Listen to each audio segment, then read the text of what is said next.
We are here to learn about the suicide prevention protocol and the student threat assessment protocol that the County Office of Ed has partnered with school districts to provide. My name is Molly Hendricks. I'm the coordinator of school safety and risk prevention here at the County Office of Ed.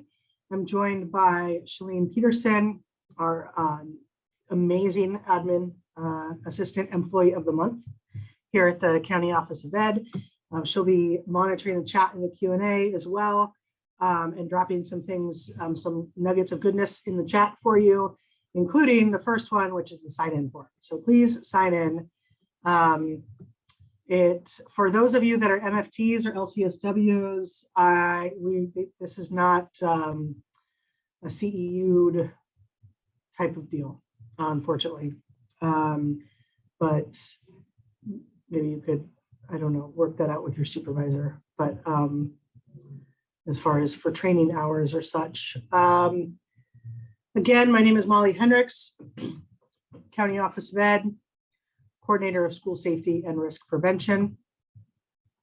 I'm going to share my screen now.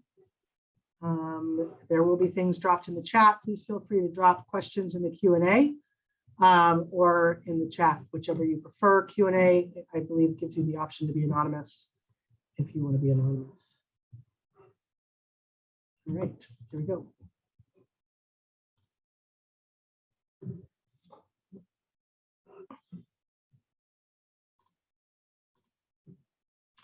So hopefully you see my screen. My computer tells me you see my screen, so I'm going to rely on my computer. We're good to go. Thanks, Shalene. Again, Molly Hendricks, coordinator of school safety and risk prevention. There is a sign-in form in the chat. It's a Google Doc. Please feel free to click on it and sign in. You are here for the student threat assessment and suicide prevention training. And we are going to start today with the student threat assessment training. We updated the student threat assessment protocol in March 2021 as part of our safety nets that we have for our students and our schools here in the County Office of Ed. About, gosh, it's been 7 years now, I believe. We held a Beyond Newtown event in which a ton of educators and mental health staff and law enforcement and public officials came together and decided to make a collaborative and a coordinated effort to help keep schools safe here in San Mateo County. The first effort was the Big Five, the emergency response protocol. If you are not already signed up to do so, please feel free to sign up for the Big Five, which is happening on Monday virtually. It's our first annual training on that. We then also launched our school-based mental health collaboratives. If you're not signed in for the school-based mental health collaboratives to get those emails, they are regional. This year we are combining Central and Coast in order to offer the districts an opportunity to collaborate and hear from each other. So please feel free to reach out to myself or Shalene Peterson to get onto those mailing lists. We also offer this, like I said, the suicide prevention protocol and the threat assessment protocol, which we'll be going over today. We have our CSEC human trafficking protocol, along with our information sharing agreement, which all is what helps support our students in a safe way. So first things first, if you're looking for these protocols, here's how you go about it. You're going to go to the County Office of Ed website. Stop sharing just for a second and share my screen again so I can take you to these amazing resources we have. So can you see my website? So if you go up here, so if you're in the main lobby, so to speak, of our website, the front page, you'll go to For Schools. You'll drop down to Safe and Supportive Schools, and then it will guide you over to here. This is the most important one on this list. Just kidding, they're all very important. My colleagues work very hard, but this is my link. So click on here on school safety. You'll notice the Big Five. You'll notice some emergency management resource guides, which are some appendices to the Big Five, and some other great resources for recovery after a natural disaster or incident, and then additional safety resources. And here's where you're going to find our student threat assessment process. Click on that. You'll also find our suicide prevention protocol and the suicide prevention poster, along with all of these other amazing resources. So that is how you find it. Stop sharing. If you haven't already done so, please sign in.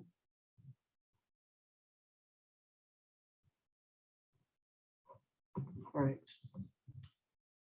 So back to our wonderful PowerPoint. So that's how you find our safety page and the protocols.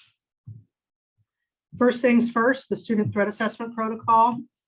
Our student threat assessment protocol is really a process in which we want to assess threats of potentially harmful behavior and determine the level of concern. We pulled our protocol from the Salem-Keizer model, which has been active up in Salem-Keizer County in Oregon for over 19 years now, I believe, maybe 20, is evidence-based protocol, and it spans across both adult and youth systems of care. But today I'm going to talk to you about the one that is specific for schools and youth systems of care. It's a way to organize all of the resources that we might have available to help people and how to manage a situation that may cause a possible threat. It also provides, and this is what I think it does the most, is it provides a sense of psychological safety for a school environment and for the community.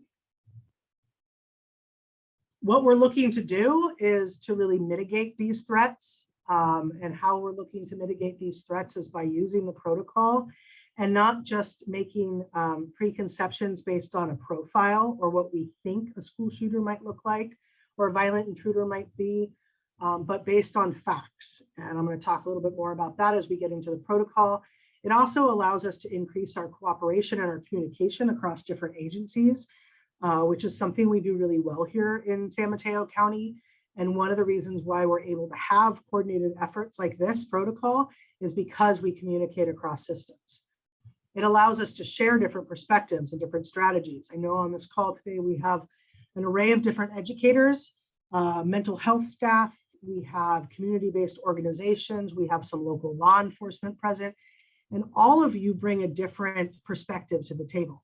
All of those perspectives are incredibly important in assessing threats and assessing the need for students to get linked to services. And so we want to be able to share and coordinate those resources that we each bring to the table to make sure that we follow the ARMS model, which is the assess, refer, monitor, and support. So we assess an individual to see if they are in danger of harming others. We refer them to what we know to be evidence-based, well thought out, student-specific interventions that will be helpful. And then this is part of my job, and maybe part of your job, is to monitor how well that referral is going, to monitor the student and their successes that they're reaching through the referral, and then support them when the referral no longer works or when they need to be re-referred. And we re-refer them back here, monitor and support. And so we cannot do the threat assessment protocol without any of these hands, which the acronym spells ARMS. We love acronyms in education. So just one more for your bag of acronyms.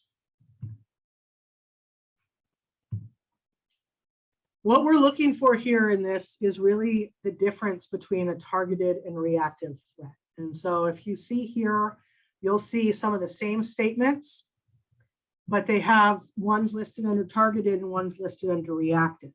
Feel free to throw in the chat what you think one of the big differences are under targeted versus reactive. So targeted, a student says, I'm going to kill you while holding a weapon, versus a student saying, I'm going to kill you after somebody dunks them in a basketball game. What's the main difference here? Context. Thank you, Michael. Intent, yeah, context, exactly. So it's important to note that, while I'm going to kill you in the heat of a basketball game, or I could break you in half, but then the student calms down, it shouldn't go unaddressed, but it's not going to be addressed through the threat assessment process if it's a reactive threat. That's where you take some of the restorative practices you have, maybe you have a peer counsel, you have restorative circles, you might, just list of discipline options that you're going to address your PBIS norms and all of that to make sure that the student understands that that's not appropriate to say. But generally speaking, the student will say, oh yeah, you're right, I'm sorry, I just got heated. Even being angry at a teacher might not be a reason to have a targeted, level 1 threat assessment, especially if the student can calm down and it was more of a reactive. You're right, I'm not mad at the teacher, I'm just mad at the situation, I'm sorry. Those things are great if students are able to do that. The other big thing that we see is the difference between a student who might threaten to stab a classmate that's later found with a knife in their backpack, like a pocket knife, versus a student that's found with a knife in their backpack and says to you, oh, I forgot that was in my backpack. I went camping this weekend with my buddies and or with my dad or mom, my family, and I used this backpack. I have been, there's been many situations where that has happened. That is easy to determine whether or not that's accurate. Check to see if they actually went camping. But if somebody brings a weapon on campus, that's a reason to initiate a level 1 threat assessment if that weapon wasn't accidentally left over due to a camping trip. Another reason that we would do a level 1 threat assessment is potentially that we are getting to know our students now that they're back on campus a little bit better, especially administrators who might not have seen them face to face on a daily basis via distance learning. Students are coming back, they might be exhibiting something that we call pre-incident indicators. Pre-incident indicators is just a fancy threat assessment term for risk factors. Risk factors could be something that is directly correlated with them being at risk of becoming somebody to commit targeted violence, or it could be something completely different. It could be just a risk factor. As you'll see in the suicide prevention protocol that we'll go over after this, that it might be risk factors for somebody having some mental health crises and not necessarily targeted school violence. But if you're seeing pre-incident indicators in some of your students and you're seeing a couple of these that are concerning, that are more concerning than others, this might be a situation where you would want to do a level 1 threat assessment. It might be that they have stalking behavior or obsessive behavior mixed with aggression towards others or animals, and that they don't have the inability, they have the inability to accept their role in what went wrong or take personal accountability. That might be the trifecta that gets you to say, hey, based on the other behaviors we're seeing that are concerning but don't really fit within any box, let's just go through a level 1 threat assessment. You're always able to do that if you'd like, and you're always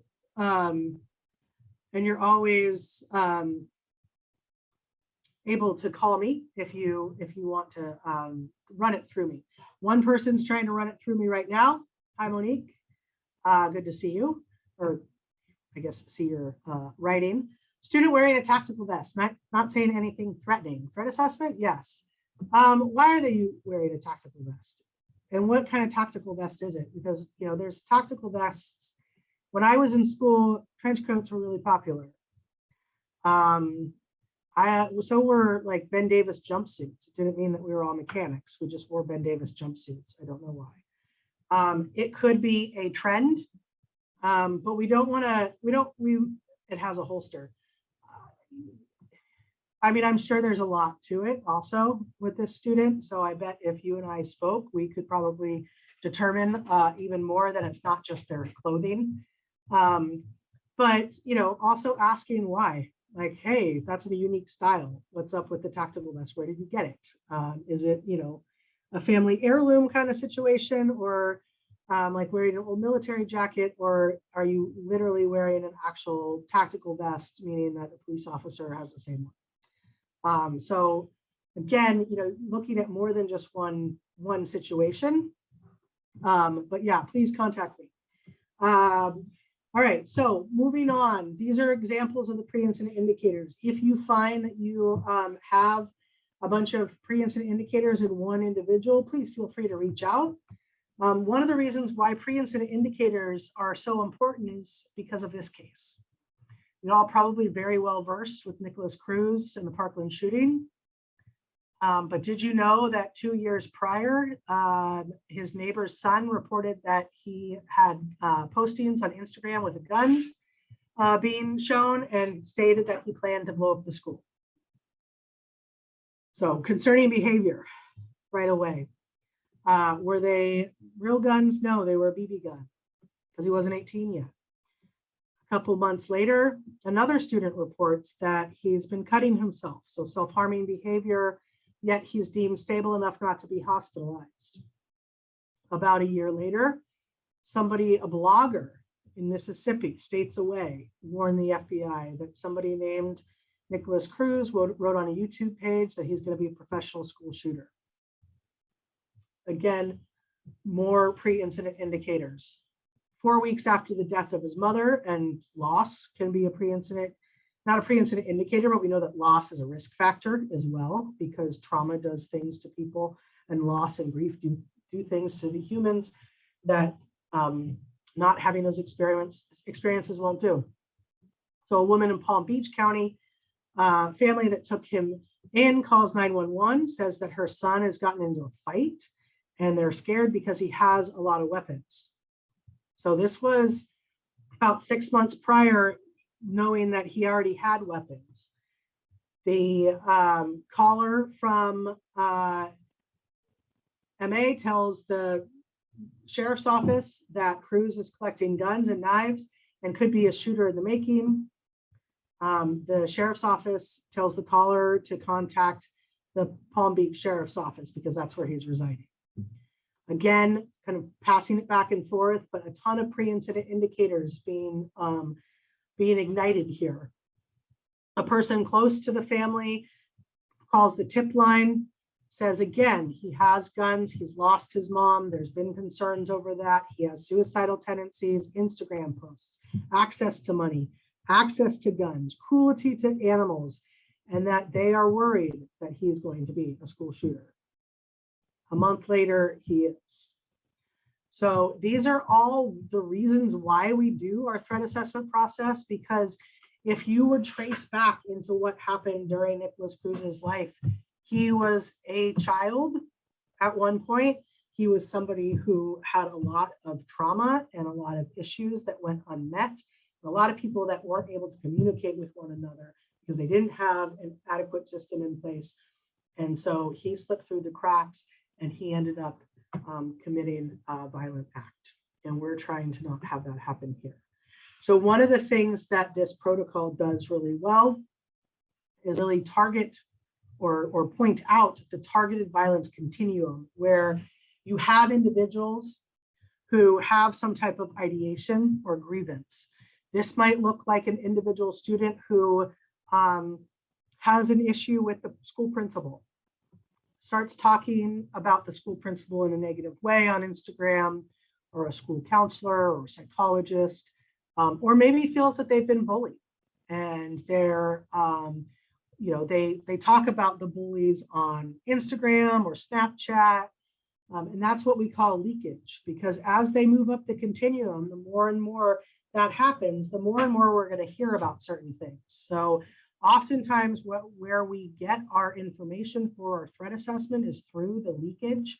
The leakage is basically kids letting out what they're thinking. So whether they're posting things like, so Nicholas Cruz posted on social media that he was going to be a professional school shooter. That's leakage. He posted a picture with him and guns. Those are all leakage. We had, individuals writing manifestos, individuals writing poems or songs about how they feel. Those can all be leakage. So we are really looking at trying to identify individuals that have some ideation, have some grievances before they move up to the planning stage. The planning stage is where they might be, how do I get access to guns? How do I start working at a job that can pay me money so I can then buy a gun? Planning could also be, looking out and mapping out the school. Planning could be trying to pull others into their plan. And that's where leakage comes into place. Trying to get more to people to cooperate with them and coordinate the efforts. Preparation would be maybe rehearsal, right? Rehearsing, doing target practice, things like that. We want to avoid these two situations. We want to catch the ideation and grievance before it rises up the continuum, because it's a lot easier to stop and a lot easier to give some services to the ideation and grievance before the individual has started doing planning and preparation.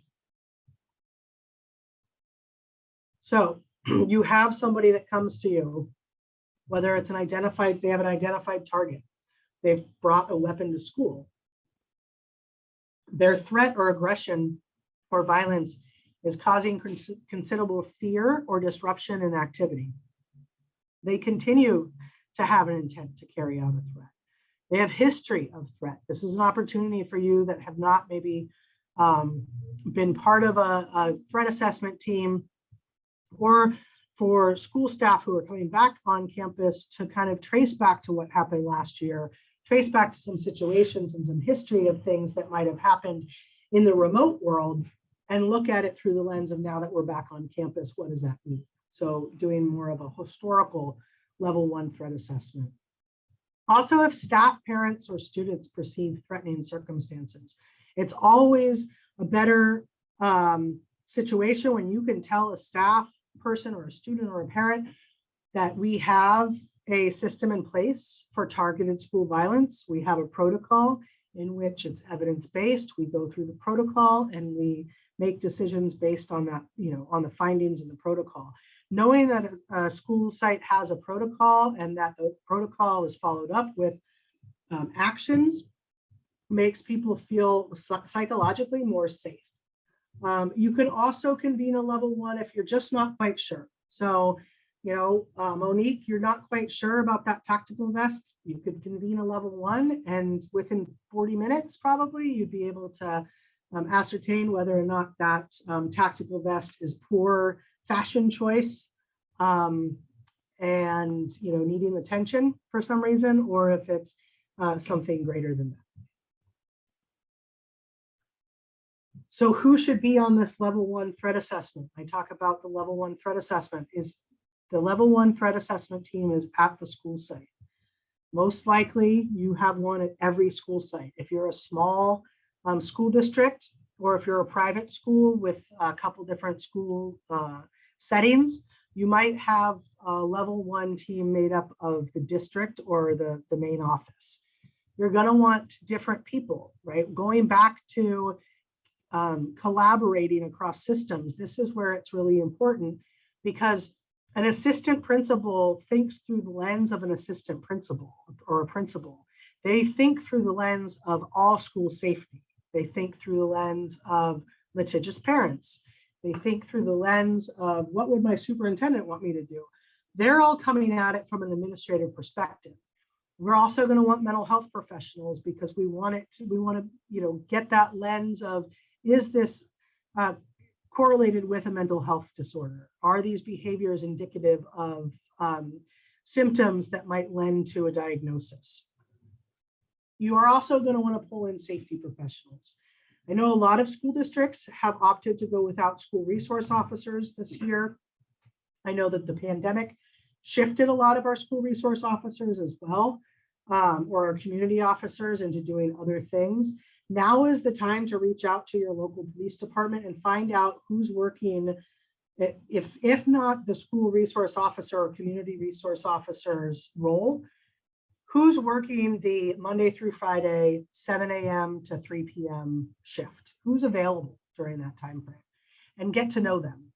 Because members of law enforcement can be really handy when doing threat assessments. They have access to databases that we do not have. They have access to being able to go out into the community and ask questions that an administrator might not be able to do. Then the next two levels of your level 1 team might be a health professional or support staff. And that's depending on who the level 1 team is for. So if you have an athlete that you're doing a level 1 threat assessment on, you might pull in your athletic department, your athletic staff. If it's a special ed student, you would want to pull in your special ed teacher or the special ed case manager. You might want to pull in a health educator if they have chronic health condition. You're not quite sure what the symptoms or behaviors that might be indicative of that may be. And these people can come in for part of the assessment, but they don't need to stay for all of it. So the process is that you have this threatening, concerning behavior. You have your school site team, right? That's your level 1 internal team. And then you have our level 2 team if you need it. Our level 2 team meets every Monday at 1:30. If we're needed. Last year, we had a lot of canceled meetings. When kids aren't in school, there's not a lot of threats to schools that we heard about. So we didn't have that many last year. Like I said, we meet every Monday at 1:30. At the end of the presentation, I'll let you know how to access us. But just so you know, we are a team that is comprised of different multi-dimensional, kind of multi-agency team. So we have a lot of different viewpoints when we're coming to the table. So first things first, as your Big 5 instructor, if there's imminent danger, please make sure to go into your Big 5, go into a lockdown barricade or a secure campus, what you need to do to protect all students. Take those necessary precautions, restrict access. If there is a targeted identified student or person, please notify parents or guardian or that person where it might be severe or lethal injury, where the outcome might be. So once you've done your safety and there's no imminent danger, this is where you're going to collect your information. So now that we're all back in person, this is an opportunity for us to come together and meet around a table or meet around a virtual table, whatever is more comfortable, but you're going to bring their cumulative file, their discipline records, any academic related communication. So maybe artwork, journaling work. You're going to bring in, along with their cum folder, you might also have their confidential folder. So a counselor's folder that's been on your campus that they've met with. You're going to bring it to the table. Before you gather, you might have already met with the student and gained their interview, done their interview, which is located in the threat assessment document, a witness interview, the parent interview, the teacher interview or questionnaire. You may have searched their belongings already. If you have, if you're allowed to perform a social media activity search, meaning that you went to your board meeting and publicly said that in a situation like this, you will search social media, then you're allowed to search their social media as well.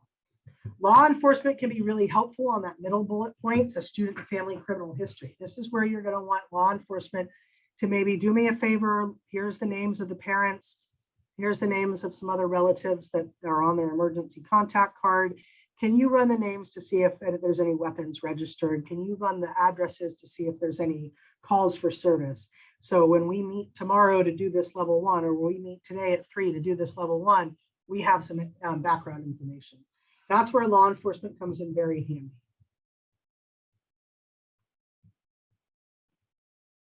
Sorry about that. All right, assess and discuss with the level 1 team. So through the process of the level 1, the protocol has multiple different questions. They ask you questions in a different way. They're going to ask you in a couple different ways because they want to ask the administrator questions the administrator understands and answers like an administrator. The mental health professional the same way, law enforcement the same way. We want to go through each question, and the reason why they ask it in certain different ways is to really elicit a response that is a little different from everybody, because we want to be able to compare and contrast those. We're going to continue with the assessment and ask about any inhibitors that decrease the likelihood of a violent act. So that's basically saying, what are the protective factors that might make the student not want to do the violent act that we're thinking they might want to do? Or what's working in the student's life? Oh, well, the student plays football. really close to the coach. The student likes seeing the wellness counselor at school, so they're well connected. That's great. Those are two perfect examples of inhibitors that decrease the likelihood of a violent act. Are there any triggers that might increase it? Well, our midterm grades coming up. Is a teacher coming back to school that they had a situation with? Is prom coming up or homecoming and they're going to see their ex-girlfriend go to a dance, not with them? Other triggers could be anniversaries. We had a situation where we had a threat assessment process and it was 3 weeks prior to the Columbine anniversary, and these individual students were obsessed with the Columbine killers. So we took that as a trigger. And so it might increase the likelihood of a violent act. And so it's important to list those. Does the peer group reinforce their delinquent thinking? So is their peer group kind of rooting them on and saying, yeah, we agree with, you not liking that person or you thinking that you're bullied. Yeah, that totally happened. Low reserve of coping strategies, lack of emotional resiliency. We know that our students struggle with this in everyday life with coping strategies. But if the only way that they can cope is to kick and hit and throw things, then we know that they lack some emotional resiliency and they lack coping skills. So we want to know how likely are they to be more impulsive or utilize poor coping strategies if a trigger may arise. Once you review the questions, you're really going to ask yourself and your team, is there a risk of targeted aggression, targeted violence? And do you feel equipped enough to support this student at your school site? If you answered yes to targeted aggression and no to feeling equipped to support the student, then you might want to ask for a level 2. But if you feel like, yeah, there's a risk of targeted aggression, but I feel like our team is equipped enough to support this student, then you move on to developing a supervision plan. And I'm going to show you what this looks like real quick in a sec, but you can look now if you'd like on our website, look through the plan. It is a supervision plan that you can fill out and then give a copy to the family, because it really talks about considering if the student is suicidal. Do you want to do a suicide risk assessment? Offering counseling services, whatever that looks like, whether it's outside counseling services, maybe through using Care Solace, or outside counseling services using one of the partners that you partner with, or on campus using a counselor that's on campus. You're also going to assign an identified staff to help build that trusting relationship through check-ins or check-outs and mentorship. So one of the things that you might put in a safety plan is that if you have a fear that they might bring a weapon to school, you do a backpack check every morning. But instead of it being a more punitive situation, assign it to a staff that might be able to spend about 10 minutes when they do that background check, or 5 minutes, and being like, hey, how was your night last night? How much sleep did you get? Did you get enough to eat this for breakfast? I've got a granola bar. Do you want a granola bar? Where the student starts to feel like you're not punishing them, but that you're developing a rapport with them. And that might lead to being able to provide the means by which a student may safely report and discuss their thoughts and intentions to harm others, because the last thing we want to do is say, hey, Timmy, that's inappropriate to say in school that you want to blow up the school. Never talk about that again, okay? And then Timmy continues to feel that way, but he doesn't talk about it with anybody. So then we don't have the opportunity for leakage. If Timmy's talking about it with the school counselor or with the vice principal, the wellness counselor, then we have that trusting adult that they might say, they'll get to know when their triggers are coming up. They might get to know if there's any new risk factors to be aware of. And that way we're able to be more equipped to help them as maybe their stress level goes up. Things to provide ongoing support. So in the safety plan or in the supervision plan, you might refer them to anger management program, drug and alcohol, talk to the family about securing and removing all the weapons in San Mateo County. They could give over their weapons to the local police department or sheriff's office and say, you know, look, this is what's happening in their home right now. Whether the student's suicidal or, you know, wants to commit an act of targeted aggression or violence, maybe having guns in the home right now isn't a good thing. Just get them out of the house altogether. If you want to keep them, make sure and remind parents that they need to change the passcode. It should not be their anniversary or their birth date. That kids are a lot smarter than they think, and that to make it something that the student won't understand or doesn't know the code to. You might be doing the social media, taking kids off of social media, asking the parents to report any behavior that they see or don't allow them to get on social media, parenting classes, mentoring programs, or getting them involved with some community activities so they start to develop a sense of community, they start to develop some protective factors that can decrease the likelihood of a violent act. So on this, I want to show you the threat assessment a little bit. I'm going to open up the actual document so you can see it and we can just go through it really quickly. Here's what the supervision plan looks like.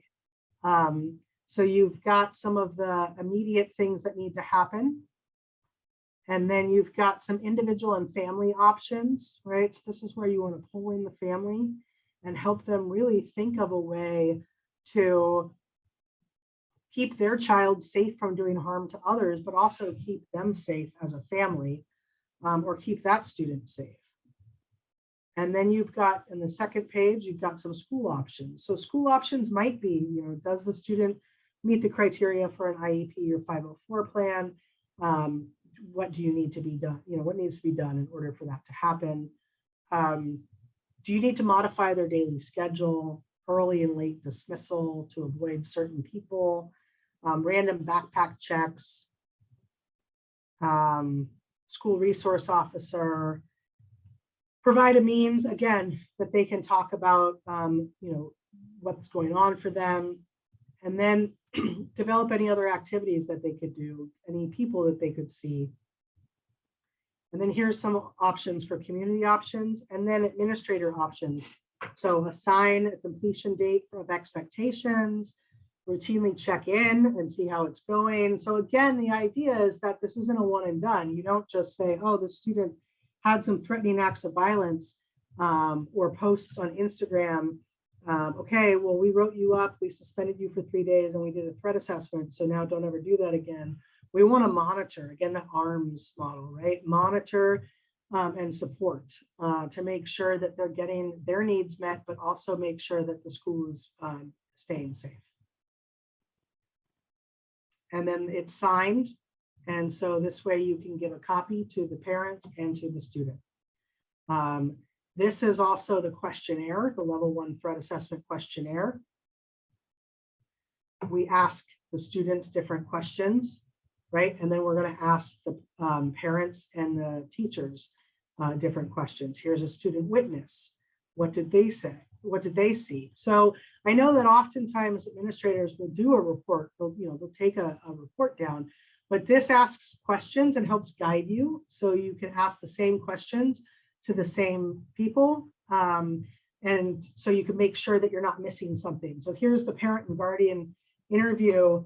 From our experience doing this, I can tell you that some of the parents that were the most guarded and most unable to really complete these questionnaires were the students that we were most concerned about, because their parents were not willing to engage in helping their student be connected to any of the services that we were recommending.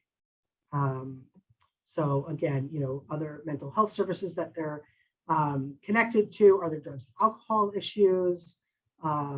There's also a question about firearms and accessibility. These are the questions that the parents tend to get a little squirmy around, and that can tell you a whole lot about that. Are these forms translated into Spanish? They're not translated into Spanish, and we actually just had a conversation about translating the suicide protocol. Prior to This year, we had said for school districts to translate their own protocol, their own suicide prevention protocol forms. But this year, I think we're going to try to translate them.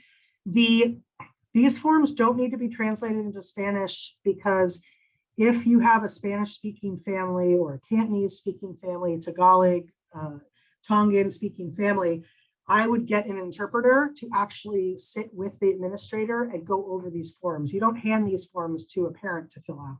You're asking, it says up here, do not ask the parent or guardian to read and complete the questions by themselves. We really want you to gauge, because again, it's about how long do they pause before they answer? What does their face look like if it's in person? Or what does the tone of their voice look like when they're responding to this question? You know, for me, if I were to answer, does your student have access to weapons? And as a parent, I just wrote no. Well, what does that mean? You know, is it no because they're locked up in the garage, or no because my kid would never go take my gun, or no, I'm not going to answer this question. How dare you ask me that? So we want to make sure that you're reading the student, or the student when you're interviewing the student, the parents when you're interviewing the parents. So they're not translated. And I just thought about that, about translating them. And that was one of the things that we had discussed as a team for the level 2, that it really is to be done with the school site people to ask the parents the questions. So going back to sharing my screen.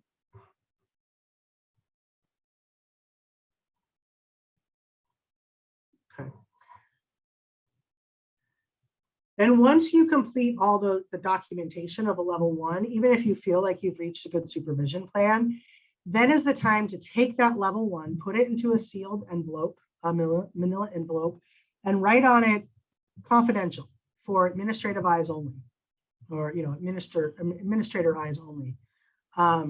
That way, if the student were to leave, say they were an IBL student, Ingrid B. Lacey Middle School student, they're going from Pacifica School District, and then they're going to go to Jefferson Union High School District. Or if they move, say they move midsummer and they move into Burlingame, and all of a sudden they're going to Burlingame High School the next year, that their transcripts, their CUME file will move with them. And then the level 1 threat assessment moves with them, not so we don't give them a fresh start, but so we don't give them a fresh start, right? So if there's a student who struggled with wanting to commit acts of violence to a school, the other principal, where that receiving principal needs to know that, so they can set up the supports to support the student so they can be successful in getting their education and not successful in committing an act of violence. If you feel, once you've done a level 1, that you have concerns, feel free to reach out, whether it's you're unable to confidently answer all the questions, whether the concerns regarding threats and targeted aggression, they indicate a motive and a plan, and it just seems that it's super serious, and you're not able to assure safety, ask for a level 2. But if you've also done a level 1 and you're like, okay, we handled this on our own, we feel really good about this, and like 3 weeks later, you realize that you've really tried to do everything in your power, but you've exhausted all your resources, and you need help. You need help with supervising this family or supervising this individual, then you can ask for a level 2. How you ask for a level 2 is by filling out a form in the level 1 protocol. There's the front page form that has all the demographic information. Complete all that, submit it to us here at the County Office of Ed with all of the documentation that you received, any backup documentation, discipline records, statements, attendance, all of that's really helpful. And if you submit it to us and request a level 1, then what we would do is put you on the agenda for the next Monday. If it's a situation that can't wait, say it's a Tuesday, and a situation arises and you don't want to wait until next Monday to do a level 1 or level 2 meeting here, we can try to gather. We have 3 deep in every every agency. So we can try to gather a full or at least a partial level 2 team in order to hear the level 2 threat that you're bringing to us and try to help you in prior to that Monday. The level 2 team, like I said, consists of a multi-agency and multidisciplinary structure. We have present in the meeting, we have multiple people from the SMCOE, our county counsel, Claire Cunningham, BHRS, Behavioral Health and Recovery Services. We have local law enforcement and different ranks of law enforcement. So we have an SRO who understands, what happens during the day, at a school from a beat cop perspective. We have sergeants, we have Homeland Security, we have lieutenants, we have detectives, juvenile detectives, we have probation present. And we can pull in others. We've pulled in like rape trauma services in certain situations where we've needed it. So we can pull in our other partners that don't attend all the time, but that could attend depending on what the case is about. We have, like I said, we have the regular meetings, but we're able to meet right away if need be. And it generally is at 1:30 and it lasts about an hour. Sometimes they can last more. We also have the opportunity to hear more than one case a day, every Monday. This is fairly new, but 2 years ago. So right before the pandemic hit, we created this. And it's a roadmap to really tell you exactly everything I just said, what you need to do. So you don't have to go back to my slideshow in the heat of the moment and try to figure out what you're supposed to do. So it takes it from the level of concern. The student of concern says something or does something. What type of threat was it? Are they able to calm down? Are they redirectable? Was it a heat of the moment reactive threat? Well, then you respond in this way. If it was calculated, targeted, well thought out, extreme for the situation. If it's an imminent threat, call 911 and handle the imminent threat, then go back for a level 2 threat assessment. If it's not an imminent threat, go towards the level 1. Meet with the level 1 team, fill out the protocol, review the CUME file, look through the discipline records, interview people you need to interview. Law enforcement can do background checks, as well as visits from PD to the home. We've had police departments go out and ask if they can see the secured weapons. The parents' response is obviously something that we record. Did they invite the law enforcement into their house to say, yes, I can't believe this, I'm so afraid, of course my guns are safe and is safe. Or if they refuse to let police in and we have a back and forth with that, then that might be concerning and it might be something to note. Once you determine whether or not you want a level 2, we engage in the level 2 meeting. The thing with the level 2 is that the difference here is in a level 1, site-based level 1, you'll determine the need for safety and you'll be following up, right? The site-based person will monitor the discipline plan or the safety plan. You will put it in the CUME file and you'll meet with the student ongoing and you'll monitor it ongoing. In a level 2, you not only go back to your school site and do what's put into place and monitor and assess and monitor and assess and support, but I also do that as well, or a team, or a level 2 team. We will do follow-ups. So every 30 days, I might ask for a follow-up every 60, 90 every year until that case is closed. Or until it's handed off to another school district, which is also really helpful when students go from that 8th grade to freshman year. So just going to show you a little bit of data. We collected data prior to the pandemic. We didn't really collect a whole lot of data during the pandemic. We only had a few threat assessments during the pandemic, during at-home learning. So between 2017 and 2020, when we started actually recording the assessments that we were doing, we saw about 43. The majority of our numbers are in 6th to 8th grade. Middle school is a difficult time of year, time of their life. And what we're seeing here is that 6th to 8th grade is where you start to see a lot of that leakage, a lot of the pre-incident indicators. start to bubble up, which might raise some level of concern. And so if you look back at a lot of the school shooters that have become famous for what they've done, you'll see that if you read back into the story of their life, similar to like the Columbine killers, it was in 6th grade where they started to feel ostracized from their class. They started to feel different. They started to take an interest in kind of things that were a little darker. They started to take an interest in violence. All of that came around 6th grade. And so this is, it's concerning, but it's also, because we know a lot of school shootings happen more so in high school or after they've graduated high school. The fact that we're catching these young people early on means that we're giving them the supports they need. This isn't that much of a surprise. Early on, we were seeing a lot more female cases.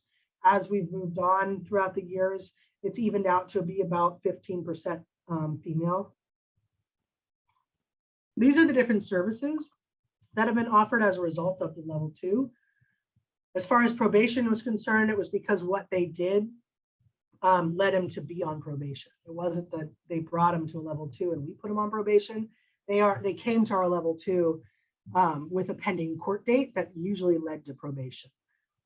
Outside therapy, school therapy, check-in and check-outs, mentorship, CPS referrals, because parents weren't willing to engage in supporting their young person, parenting support. Everybody needs parenting support, especially now. Social media contract. We also, if you'll notice here, Camp Lead. We had 2 cases where we were able to send students to Camp Lead. One of those cases, a student went to Camp Lead, and which is our camp that we run here, 2 nights, 3-day camp that really takes leaders of all kinds and helps them look at what kind of leader they want to be and maybe make some better decisions. And we had a young person go to that camp, learn a little bit more about himself and about those around him, and felt connected enough to want to come back 2 weeks later and do the camp over again, and has stayed off of our radar here, which is always a good thing. So last time I checked, he was doing great. So, and not engaging in the behaviors that brought him to the level 2 meeting, and that's the most important. Some special education data or other related data. About 11% of the students that received an increase in special ed were already in special ed. So we had about 58%, 11 of them, 58% received an increase in special ed services because they were already in special ed. 8 students, 19% were referred for special ed as a result of level 2. Of the 27 students who were in special ed, at the time of the were referred to special ed as a result of level 2, 12 of them were recommended for an NPS placement. And so this isn't to stop you as district leaders from doing a level 2 meeting of special ed students, but just understanding that oftentimes it might be that this student needs so much more support than we thought they did because this happened. And so it might mean that they need to go from a least restrictive environment to one of the most restrictive. So just know that. I don't want it to guide you to not do this, but I also want you to know that it's a possibility. 52% of parents were cooperative. That means 48 were not. 21% of the parents removed their students, 21% of the students, were removed from the public school system after a level 2. So this is really important because I know that we have private schools here on the call, and I super appreciate you guys being here today. Having our private schools and our charter schools engage in our protocols allows us to really have a comprehensive county-wide collaboration to really support our young people, because we don't want to send a student in the public school system through a level 2 team meeting, the threat assessment meeting, identify that there's a lot of concerning behavior and say this is what we should put in place if they remain in the public school system, and have them go to a private school who doesn't know anything about what that student has done and what that student needs in order to succeed. So we really want private schools out there to reach out. If you don't want to reach out directly to the school environment, you can always reach out to me. has this student had a level 2? This is a case where we can communicate. I work with Claire Cunningham to know when I cannot communicate with private schools. So I just want to put that out there. And that, public schools, this is why having it in the CUME folder is really important. So if a school does request the CUME folder, they have that documentation as well. 6 students had high risks around gang involvement. That number rose actually during the shelter in place and in at-home learning. All right, I'm going to stop right here for a second, pause, stop sharing, see if there's any questions, raised hands. There's nothing in the Q&A. I was trying to follow along in the chat. Seems like everybody is good to go. Okay, I'm going to move on. Again, if you have questions, please feel free to raise your hand, put it in the chat or the Q&A.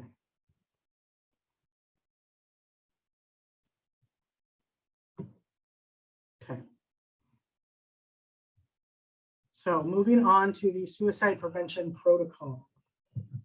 One of the things that changed, if you're looking at what's the difference between the the threat assessment process now versus prior to last March, the forms changed. We tried to make it a little bit more simple for you all, knowing that the process can take a while. The process should take about 20 minutes once you're well versed in it. The first few times, it might take about 40 minutes. All the forms are available on our website. You can download them and they are all fillable as well. So you can save them to your computer and then just fill them in. I've made the mistake of doing one and filling it in and then losing it. So just make sure that you save it. All right, the Suicide Prevention Protocol 2021-2022. We are gearing up for Suicide Prevention Month. And as much as I would love to have some really current data, oftentimes with suicide data, it doesn't come out for a couple of years post whatever year you're looking for. So the most recent data we have is from kidsdata.org on self-inflicted injury. So this is the number of hospital discharges for non-fatal self-inflicted injuries. We are ranked highest in the state of California in 2015. There's a lot of reasons for this, above and beyond that we have highly anxious, depressed youth in our county. Part of it is lack of places to go. Part of it is not having a crisis stabilization unit in this county, not having a mobile crisis up until now, things like that. So we only have an ER to bring them to. According to the California Healthy Kids Survey, 14 to 18% of youth seriously considered suicide. 14% is 7th graders, 18% is 11th graders. Chronic feelings of hopelessness and sadness, 23 to 35%, that's 7th grade to 11th. We now have the second highest rate of young people presenting to the ER for self-inflicted injuries in the state. So this is from data from 2019. It changed from 2015. So we are now the second highest, not the first. We are the 4th highest for suicide rate in the county, in the state. We have 11.9 rate of suicide for young people versus 8.9 statewide. So again, it's prevalent in our county, and this is why we make sure that we do this. This is why part of the training also includes knowing what the warning signs and the risk factors are. So again, signs of suicide for students at risk. We're looking at students who, we're not leaving out self-injurious students. We're looking at students who have self-injury behavior, have risk factors and warning signs of suicide. Students who might make an attempt, who have the intent to end their life by suicide, who might have chronic thoughts of suicide, or significant changes in behavior due to a mental health disorder or diagnosis. So the second highest for self-inflicted in the state Is that for all under 18 years old? Yes, it is. For self-inflicted injuries to the state, it's from 5 to, I believe it's 5 to 17-year-olds or 5 to 18-year-olds that are presenting with the ER. Contra Costa County is the highest. You can find all that information on kidsdata.org. They have a ton of information, which can be really helpful in thinking about what major initiative you might want to kind of launch if you're a nonprofit, or what you want to pay attention to as a school. Also, your California Healthy Kids Survey data can be really important as well. So just defining self-injurious behavior as the act of deliberately harming one's body, it's important to remember that often this can lack suicidal intent. So their intent is to cause themselves physical pain or injury, and that it's not absolutely that they want to end their own life, but it's also important to note that they're more likely to attempt suicide. So this kind of sounds contradictory, and the reason why is because if you think about a student who is engaging in self-injurious behavior, then that self-injurious behavior is their maladaptive coping skill. It's their coping skill that they've chosen to use. We as adults, we say it's maladaptive because it's hurting. We don't want them to use it.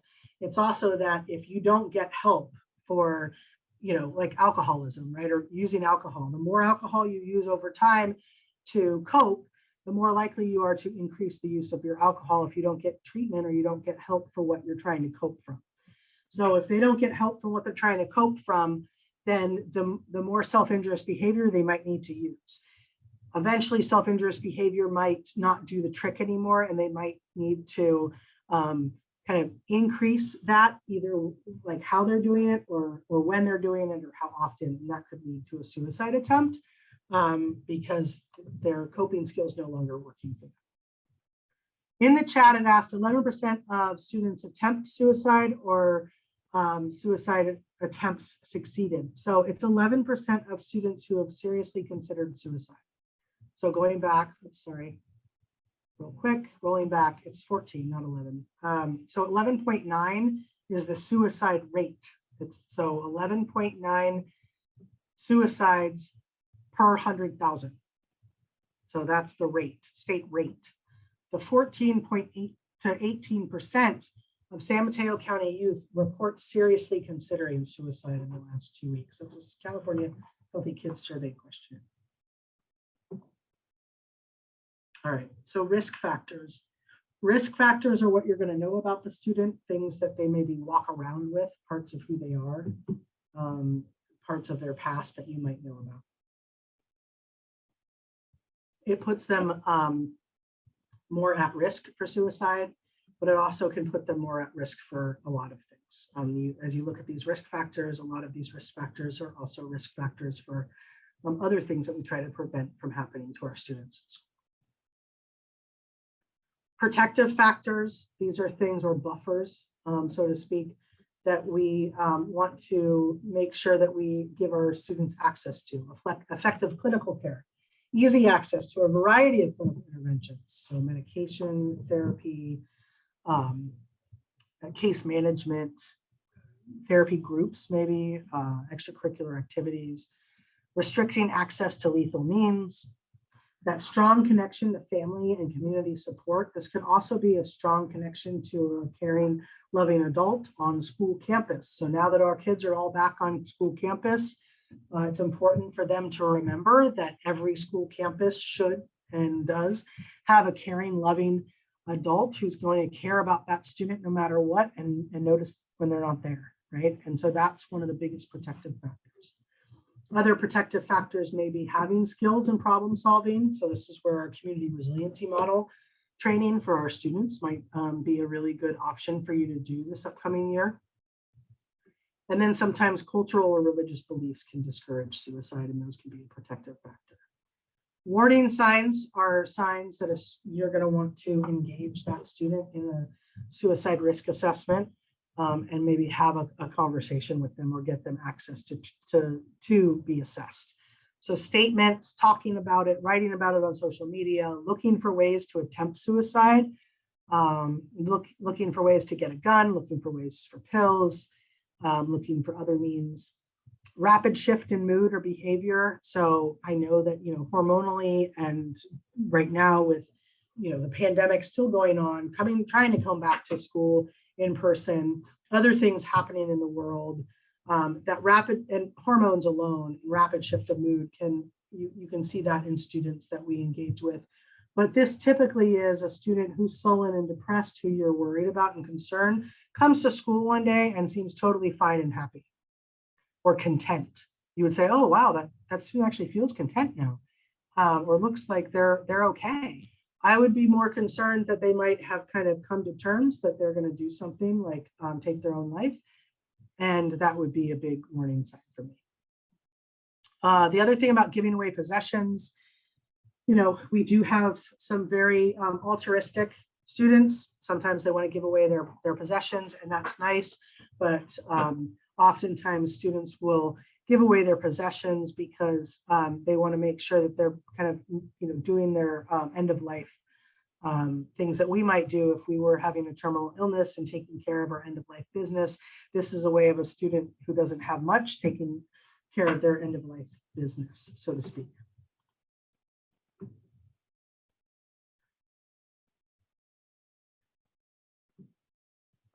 And then other behaviors, like signs of depression, anxiety, drug and alcohol, all of these can be warning signs of a lot. So, you would want to make sure that you engage in a conversation about what's going on. They might not be a warning sign for suicide, but they might be a warning sign for something else.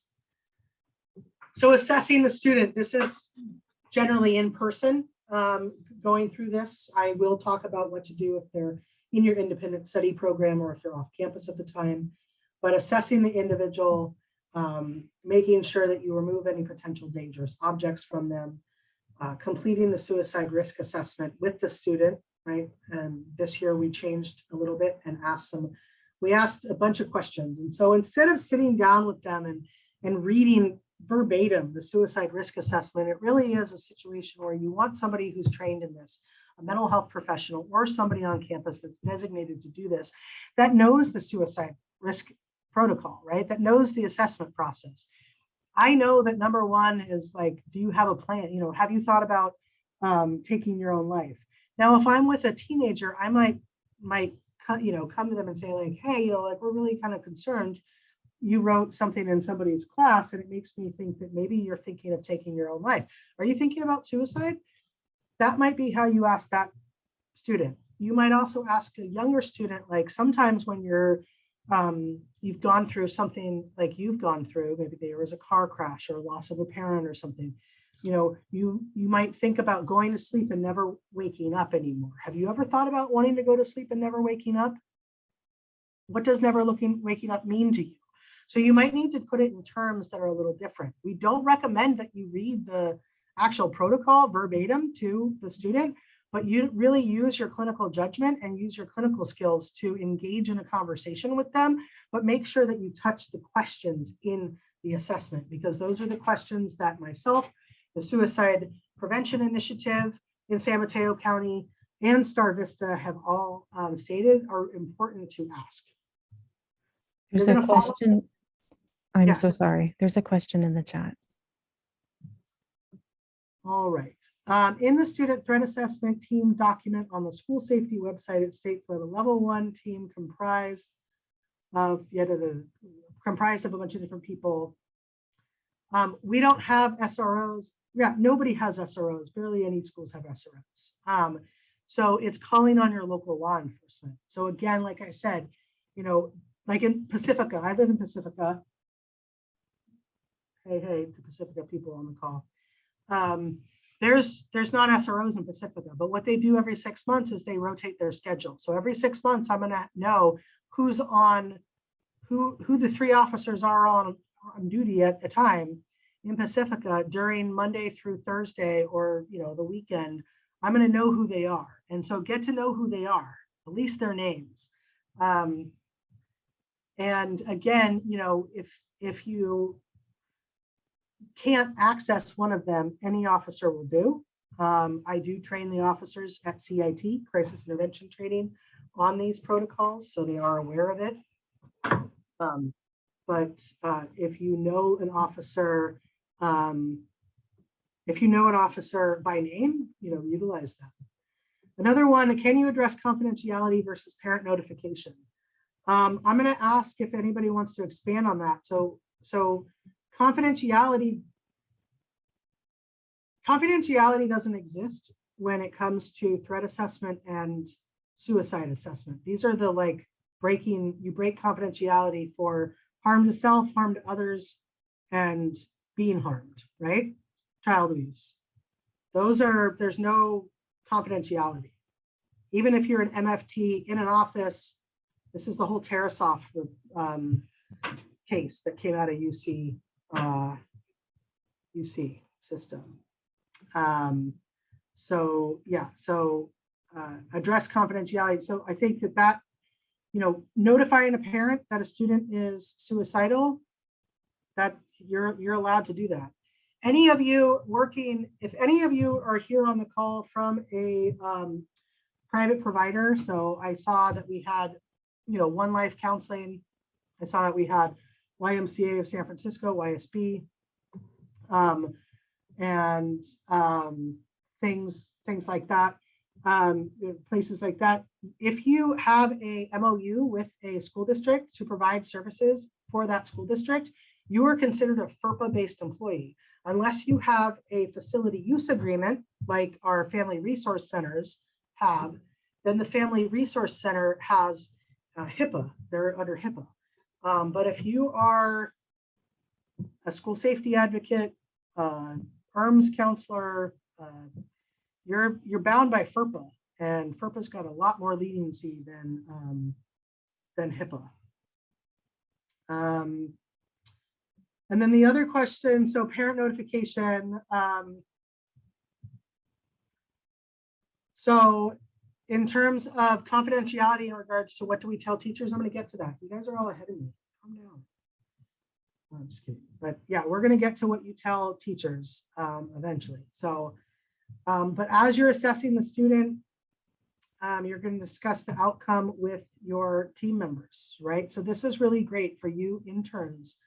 I used to be a very scared mental health therapist intern at a high school site where I was doing my first suicide assessment and I wasn't sure if I was right or not. And I don't want to be sure if I'm right or not, right? I don't want to be the only person that is making a decision about a student and whether or not they are serious enough to take their own life. And that's why we recommend having a crisis response team, the same one that you might use for your threat assessment, but having this one geared more around mental health, right? But we still want an administrator, mental health professional. We still want you to engage appropriately with law enforcement and in a suicide assessment. So, discuss it over with them and then decide. Part of the assessment, these are the questions that are asked, right?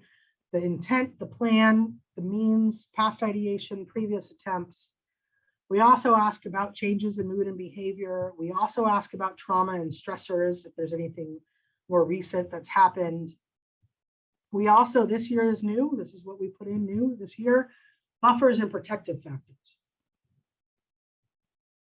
Do they feel supported at home? By who?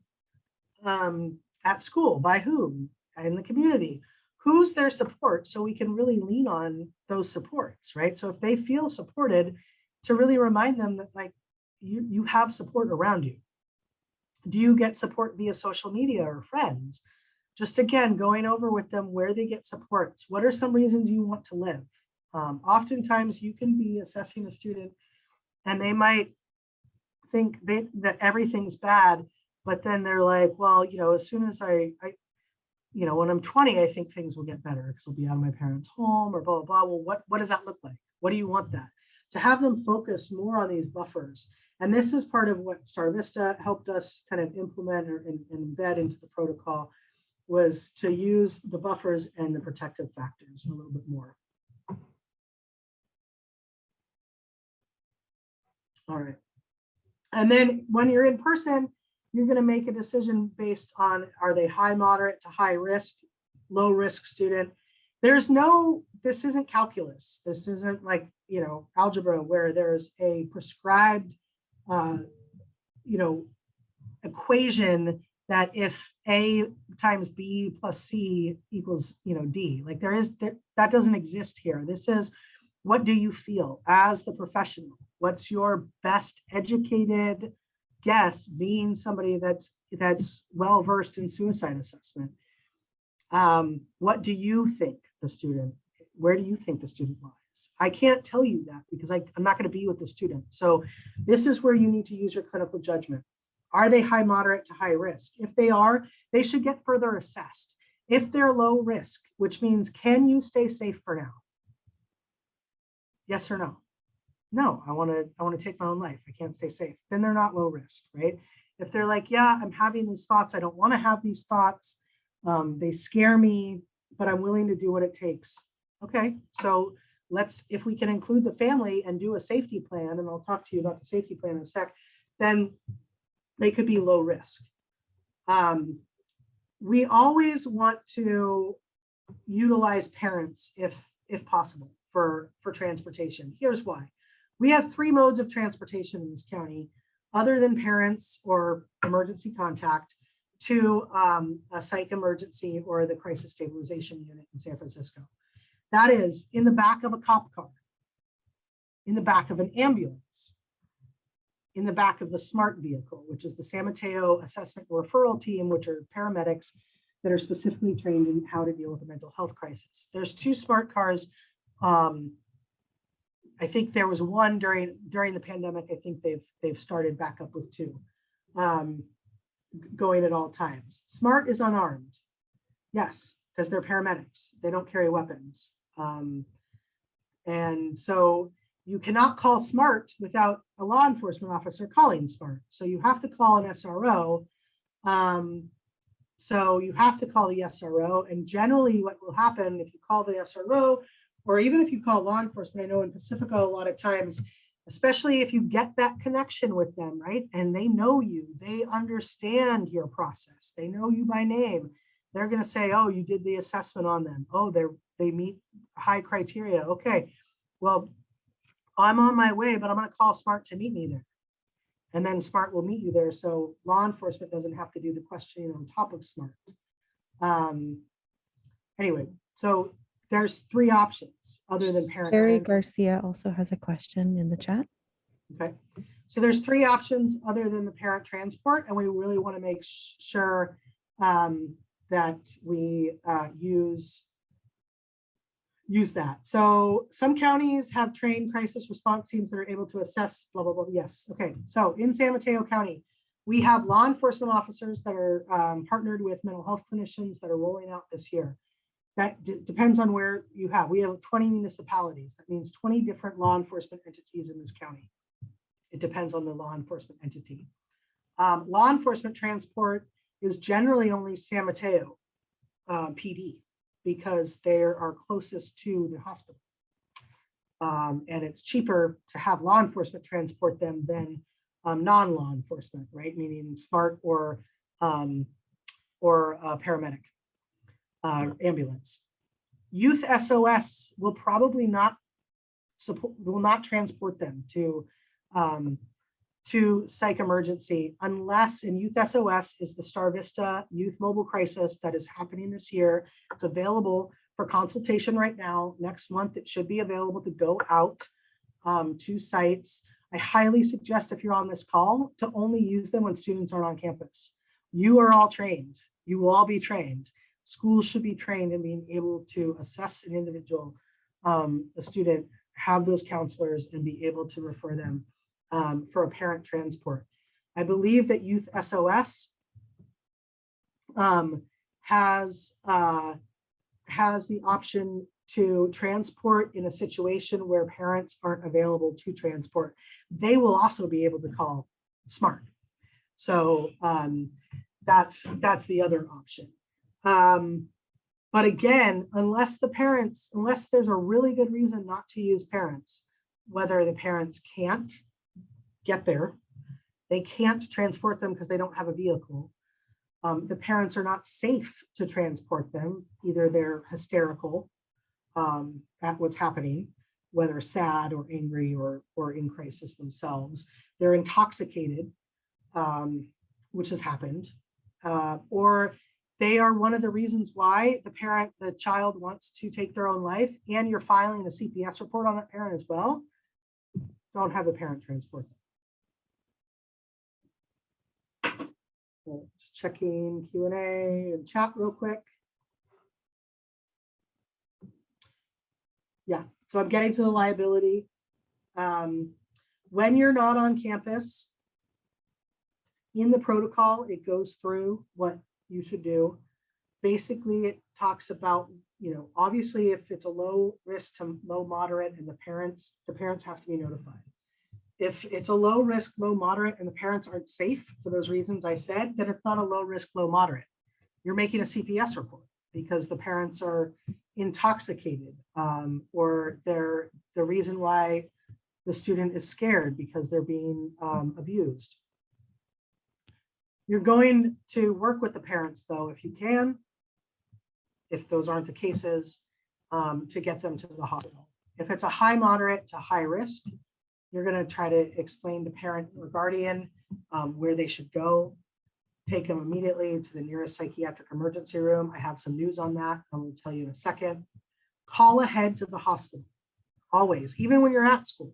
Call ahead to the hospital, let them know that the student is coming, regardless of how they're being transported. The more information that you give, and you're allowed by FERPA to give to the nurse on the other end, the more information that nurse is going to give back to you. And so you want to follow up with the hospital. You want to tell the parents if they're transporting them. I'm going to follow up with the hospital and ask the hospital, sign a release of information so we can speak, the hospital and us, so we can help coordinate Sally's coming back to school campus when she's done being assessed or when she's done being hospitalized. Connect them with Care Solace if needed, if they don't have treatment already. If you're assessing on school campus, if you're assessing and they're not on school campus, and you can't reach the parents, or the parents are part of the problem, the big problem. Not all kids don't like their parents generally. Most kids. They'll say, oh, my parents suck, blah, blah, blah. That's not a reason to not involve the parents.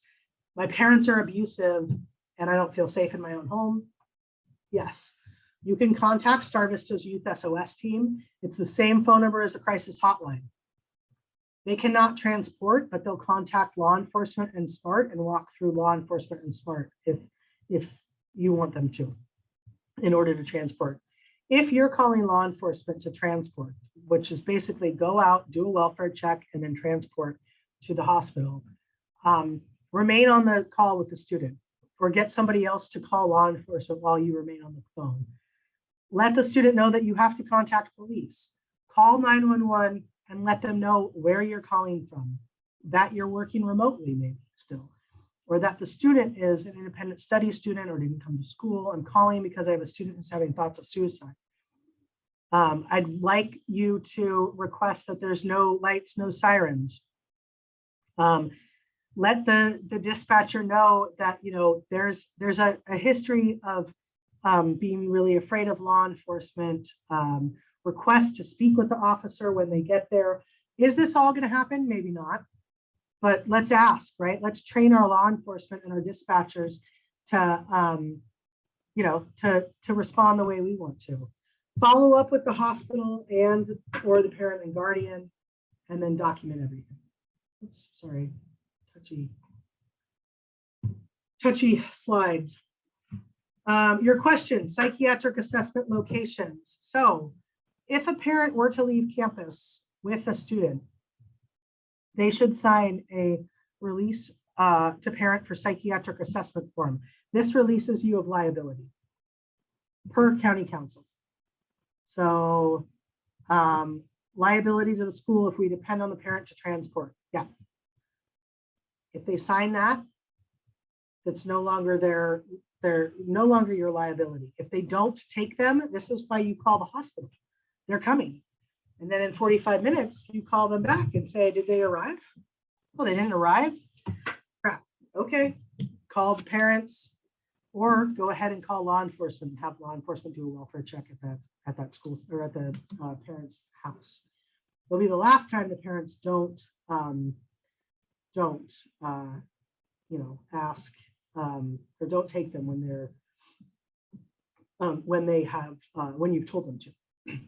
There's one new area to take them. So this year we worked with Kaiser and talking to Kaiser Permanente about what they would like us to do or what they would like us to suggest to do with Kaiser clients. And that is to contact Edgewood CSU. And for non-Medi-Cal, the CSU is a crisis stabilization unit. Here's their address, here's their phone number. Go ahead and call them beforehand. Kaiser students and privately insured students can be sent there. It's a non-hospital environment. It will link them to services. They will work closely with the school. They will work closely with the family. It is a 23-hour stay. They can then go directly to the hospital diversion program right there on campus at 28th Avenue. Or you can send them to Mills Peninsula or the medical center. All right, I'm going to check chat, and right now, if the parents do not take the child, which I've had happen, I usually call both law enforcement and CPS. Yeah, I mean, law enforcement will cross-report. CPS will always take it. They'll cross-report as well. And then our school's on the border of Santa Clara County. Many of our parents go to Stanford. Yeah, Stanford's, you can tell them to go. I don't put it in there because we don't get any data from Stanford. And we really want to use our data, use the data. We also really want we get the data from Mills Peninsula, we get the data from San Mateo Medical Center. The other problem with, having them go outside of the county is then linking them to outside county resources. But if Stanford has contacts for inside the county, or if you're going to link them to Care Solace, they have our resources. So again, there's a question about the release of liability in Spanish. We're going to translate it. We're working on that. Some school districts have already done that. I know many school districts have done that before. All right, I have another question in the Q&A. How does the school manage a parent who is informed their child needs to be transported by the parent and the parent becomes hostile or flat or refuses? Parent refuses to sign the paperwork when they come to campus, demanding access to their child. Yeah, without a law enforcement officer on site, you definitely do not have access to hold that child. The parents have the right to their child. But what you can say is that it's in our mental health professionals' opinion that they need to be checked out, whether you sign or not. I have myself, the AP, and my school counselor here. We're putting that you refuse to sign this, but that we are recommending that, and so it will release you from liability as far as your county council is concerned, that you have a witness sign or refuse to sign. And say, just so you know, we're going to have to call law enforcement to do a welfare check to your house. So like they might be peeved that you did this assessment and they don't think that they think their child's being dramatic, which I hear a lot, especially younger children, and that they shouldn't be. I'd highly recommend parents, well, okay, I get that you feel this way. How about we call the crisis hotline right now together? And what if we talked it out with them? It's, it's a body that's not the school. It's not you as the parent. It's somebody that's completely objective and they have their own protocol. They have their own risk assessment. They can do it that way. But you can also say to a parent that's become hostile, if you don't take them to the hospital, we are calling law enforcement and law enforcement will come. San Mateo County parents do not like law enforcement parked in front of their house. They think it looks bad to take your kid to the hospital. It looks really bad to have about 4 officers roll up on your house. So unfortunately, we've had to have that happen. All right. And then as far as what you need it in, so we will translate it into our threshold languages here at the County Office of Ed, which is Chinese, Tagalog, and Spanish. If you need it in other things, we highly recommend using your resources to do so. There is another question. It's lengthy. And it is, Andrea, I will circle back with you, or you can circle back to me because it's about a certain student. So let's brainstorm on that. All righty. Moving on to the return to school meeting. New this year, we took out the guidelines for the return to school meeting, meaning that we don't have a set of instructions as to what you should do. The reason being is because with the last year and a half, we have noticed that there are a million different parents doing a million different things right now. So the return to school meeting set in stone is really something that we can't do. You can't mandate a return to school meeting by law. We highly suggest a return to school meeting. Here's why. Telling the parents. One, so your student knows that the school cares about them and knows who's the safe person to go to at school. Two, so we can share with you any resources we have. So we can talk with your student about what they would like or not like to say to their teachers. So this goes back to that question about confidentiality with teachers. If the student and family wants to say something certain to the teachers, then you can help navigate that. The return to school meeting might not be a principal. I know there's a lot of principals and administrators on the call here. You might not be well liked. That's part of your job. I'm sorry, but it's part of your job. Some of you might be super well liked, so kudos to you. But some of you are not going to be well liked. You're the ones that bust people for vaping. You're the ones that suspend people, suspend kids, tell teachers that they can't willy-nilly change their class schedule or change their counselor just because their counselor said they can't change their class schedule. So you might not be well liked. That's okay. That's why you guys have a team. That's why you have a crisis team. So have a caring adult. Maybe it's the counselor. Maybe it's the wellness folks. Maybe it's the special ed case manager and the psychologist. That might be who you want in the return to school, who the parents and the student wants in the return to school meeting. And that's okay. As long as there's some school personnel in the meeting that can relay it to the rest of the team. Fill out the return to school form. It's more of a safety form, so the student knows, and then explore any other issues that might get triggered by that, the class schedule change, if need be, present resources, connect to care solace, maybe there's a child find issue, and you need to now hold testing for the student for an IEP meeting, or for implementation of an IEP. You're going to document everything. The student safety plan looks a little bit different this year. We also made it much more accessible for a younger population. Meaning, just think about what, if drugs and alcohol aren't an issue because it's a younger student, skip that question. Ask if it's an issue for the parents, if they might need help with that, or locking up that so the little kids don't get into it. And making sure that all of this documentation goes into a confidential file. So unlike the student threat assessment, this does not go in the CUM file. This goes into the confidential file. Whether it's if you're partnered with the Youth Services Bureau and they're your school safety advocates, they have confidential files. If you have wellness folks that are district employees, they hold confidential files. If you don't have either, you have a school counselor or somebody that has a confidential file, and this is going to be kept in the confidential file. The documents that you would include is the school safety plan, the discharge paperwork, if it's given to you. You don't have a right to the discharge paperwork from the hospital. The parents don't have to give that to you. It's nice to have, but you might not get it.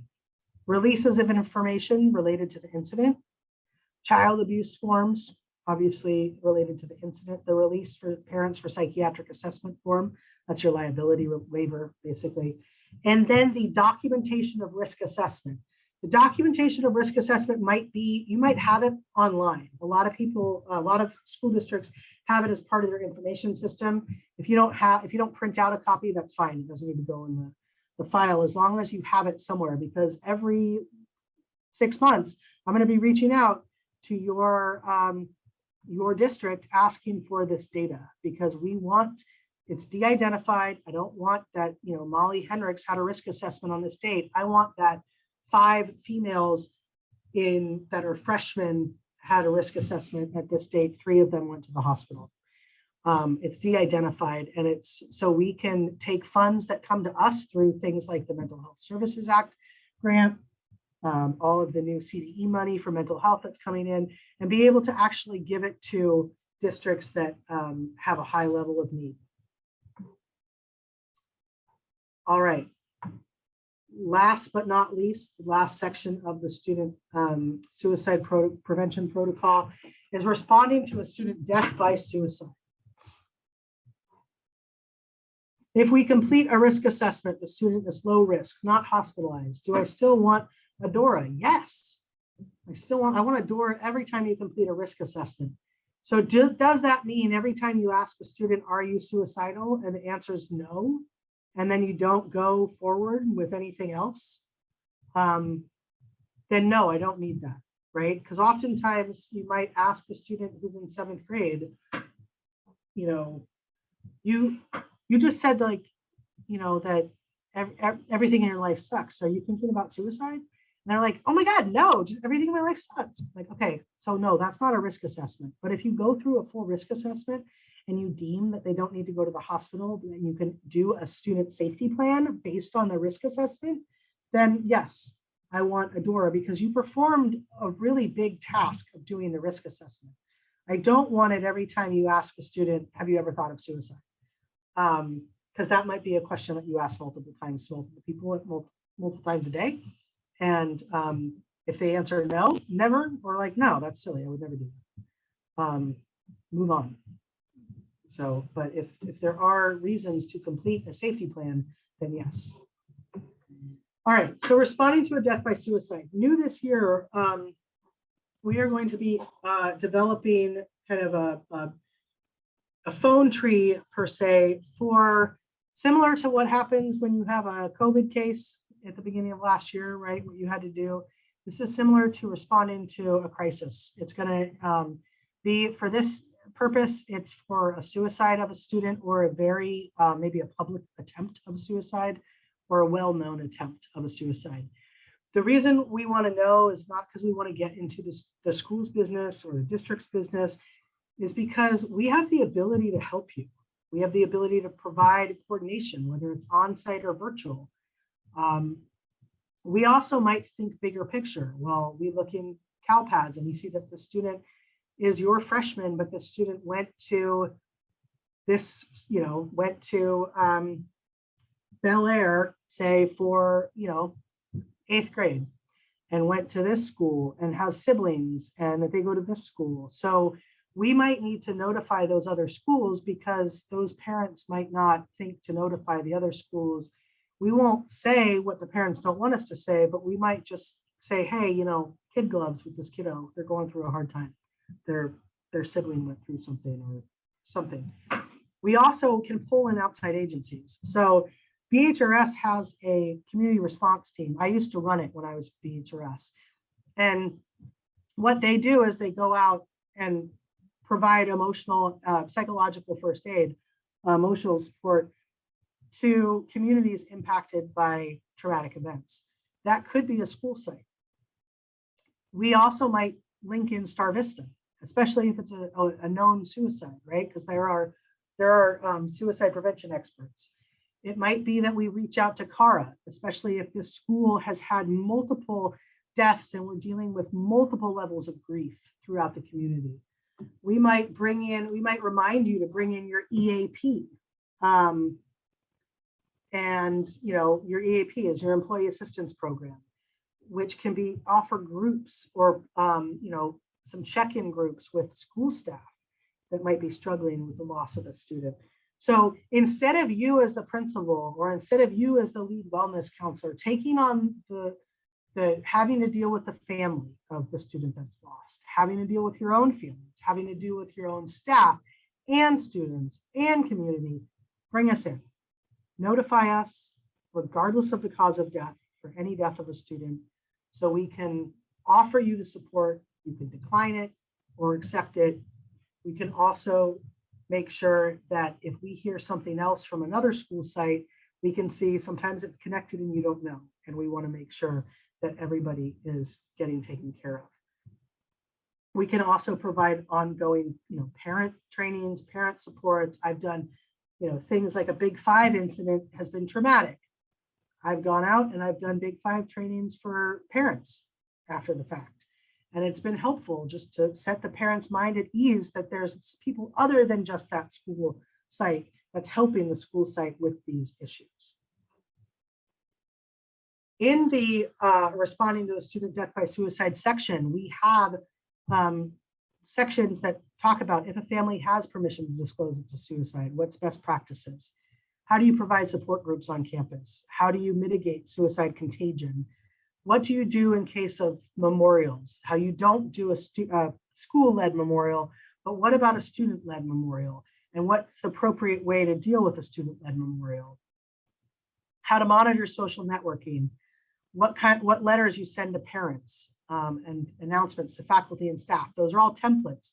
So as a school staff or a principal, all you have to do is take that template and put it into your own letterhead. So you're not rewriting it at the 13th hour at the last minute when you're really trying to figure out how to plan a wide event or a wide response, right? We also have letters and information to go home to parents about how to talk to your own child about a suicide, things to look out for, who to contact. That way, you don't have to do it yourself, right? It's all in the protocol. There was a question in the chat about, if you're assessing self-harm, is a risk assessment correct? Absolutely. You want to make sure that, some self-harm can also coincide with suicidal ideation. It can, doesn't always have to, but it does sometimes. And you also want to, make sure what are their buffers? What are their protective factors? What other risk factors do they have? What else are they going through? It's a great way to find out what exactly the needs of that student might be. All right. I'm going to stop sharing and open up for any questions that anybody might have. Feel free to raise your hand, unmute yourself. Got about 15 minutes left. If you haven't already signed in, please do so. If you notice in the chat that Shalane has put in the chat some links to our protocols as well. And if you want the PowerPoint presentation, I'm happy to share it. I just want to know who you are, kind of what you're sharing it, where you're sharing it. Maybe I can help you share it. So, you can. So, okay, again, complete a DORA for assessing self-harm. If you're assessing self-harm, now this is from a colleague of mine. That's how long we've been at this job. But if you're assessing self-harm of a frequent flyer that frequently is a self-harmer that you have met with multiple times and they're in your office multiple times, or you do it every time that you meet with them because you're their therapist on school campus, probably not. But if you are assessing a new client and a new student and they're self-harming and you want to get a bigger picture of what else is going on with them, then absolutely do a suicide risk assessment. If you continue to see them every week because they're a chronic self-harmer and you're working with them every week, if something changes, sure. But if nothing changes, don't continually do a risk assessment because you're working with them, trying to get them into therapy, trying to work on decreasing the distress in their life and increasing their positive coping skills.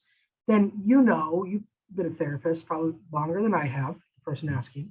So utilize your judgment on that. But if you are assessing for self-harm and suicide, then yes, I'm going to call you out when you ask those questions. So, but yeah, if make sure that you're documenting new cases. I think that's the most important. Is BHRS only to be used with students with Medi-Cal? Well, so BHRS, Behavioral Health and Recovery Service, has two programs. They have their clinics that see students with Medi-Cal. They have their school-based mental health program, which if students meet the criteria based on a ED diagnosis, they get BHRS, and you have contracted with BHRS to provide your special ed counseling services, then BHRS is used. If you're a school that does not contract with BHRS and you want to refer a student to BHRS, they need to have Medi-Cal if they're going into one of their clinics. So yeah, that answered your question. Similarly to the threat assessment flow chart, is there a checklist or flow chart for the suicide risk assessment? No, because it's more based on mental health.